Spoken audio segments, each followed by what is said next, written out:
Advocate Sharif ഉള്ളത്ത് അനുസ്മരണ സമ്മേളനം സംസ്ഥാന ആഭ്യന്തര വകുപ്പ് മന്ത്രി രമേശ് ചെന്നിത്തല ഉദ്ഘാടനം ചെയ്തു. രമ്യ ഹരിദാസ് MLA അനുസ്മരണ പ്രഭാഷണം നടത്തി. ഉള്ളത്ത് സ്മാരക പുരസ്കാരം അഡ്വക്കേറ്റ് TK സീതാലിക്കുട്ടിക്ക് ബഹുമന്ത്രി രമേശ് ചെന്നിത്തല സമ്മാനിച്ചു. അനുസ്മരണ സമിതി ചെയർമാൻ MN ഗിരി അധ്യക്ഷത വഹിച്ചു. സംഘാടക സമിതി ചെയർമാൻ പൂവച്ചൽ സുധീർ, അനുസ്മരണ സമിതി secretary Ayub Meladath, KPCC vice president advocate T Sarachandra Prasad, advocate Sujatha Varma, Jagathmayan Chandrapuri, advocate Sithara Ullath, Shameej Kalikavu, Kunjappa Abdul Rahman, KC Smijan, Parinthan Noushad, Raveendran Cheruvadi, Shanavas Pulppatta എന്നിവർ പ്രസംഗിച്ചു. അഡ്വക്കേറ്റ് TK സീതാലിക്കുട്ടി മറുപടി പ്രസംഗവും നടത്തി. തിരുവനന്തപുരം പ്രസ് ക്ലബ്ബിൽ നടന്ന പരിപാടിയിൽ പരിസ്ഥിതി, സാമൂഹ്യ സാംസ്കാരിക മേഖലയിൽ നിന്നുള്ള പ്രമുഖർ പങ്കെടുത്തു. എല്ലാ ഘട്ടത്തിലും എന്റെ രാഷ്ട്രീയ ജീവിതത്തിലെ ഉയർച്ചകളിലും താഴ്ചകളിലും എന്നോടൊപ്പം ചേർന്ന് നിന്ന ഒരു വ്യക്തിയാണ് ശ്രദ്ധിക്കുന്നത്. എനിക്കതൊരിക്കലും മറക്കാൻ കഴിയാത്ത ഒരു കാര്യമാണ്.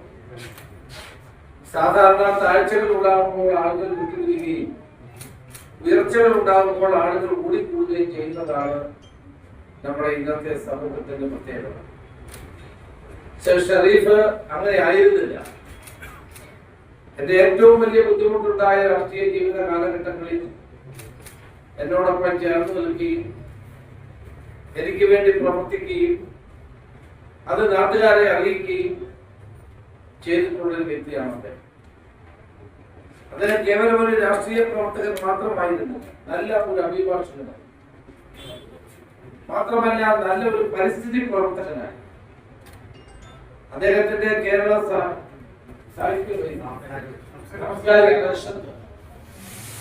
ആഭിമുഖ്യത്തിൽ നിരവധി പരിപാടികൾ മലബാറിലും കേരളത്തിലും പമ്പാ നദിയുടെ തീരങ്ങളിൽ വന്ന് അദ്ദേഹം നടത്തിയ സദസ്സുകൾ, അതോടൊപ്പം തന്നെ മലബാറിലെ ഭാരതപ്പുഴ ഉൾപ്പെടെയുള്ള നദികളിൽ തീരത്തിൽ നടത്തിയിട്ടുള്ള സാഹിത്യ പരിഷത്ത് സമ്മേളനങ്ങൾ എന്നും ഓർക്കപ്പെടേണ്ടത് തന്നെയാണ്. പരിസ്ഥിതിയെയും ഇത്രമാത്രം സ്നേഹിച്ച മറ്റൊരു വ്യക്തിയെ നമുക്ക് കാണാൻ സാധിക്കില്ല.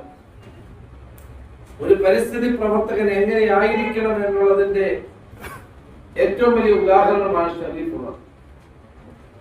പരിസ്ഥിതി, അതോടൊപ്പം തന്നെ പുഴകൾ, അവയുടെ സംരക്ഷണം, അതോടൊപ്പം തന്നെ മനുഷ്യരെയും പ്രകൃതിയെയും തമ്മിൽ എങ്ങനെ ബന്ധിപ്പിക്കാം എന്നുള്ളതിന്റെ പുതിയ കാഴ്ചപ്പാടുകൾ, ഇതെല്ലാം അദ്ദേഹത്തിന്റെ പ്രത്യേകതകളായി. ഷെരീഫ് രാഷ്ട്രീയത്തിൽ വലിയ സ്ഥാനമാനങ്ങൾ വേണമെന്ന് ആഗ്രഹിച്ച ഒരാളായിരുന്നില്ല. പലപ്പോഴും ഞാൻ ചോദിച്ചിട്ടുണ്ട്, അപ്പോഴൊക്കെ അദ്ദേഹം ഒഴിഞ്ഞു മാറി. സ്ഥാനമാനങ്ങളെക്കാൾ കൂടുതൽ തികഞ്ഞ ആത്മാർത്ഥതയോടെ ജനകീയ വിഷയങ്ങൾ ഉയർത്തിപ്പിടിക്കുകയും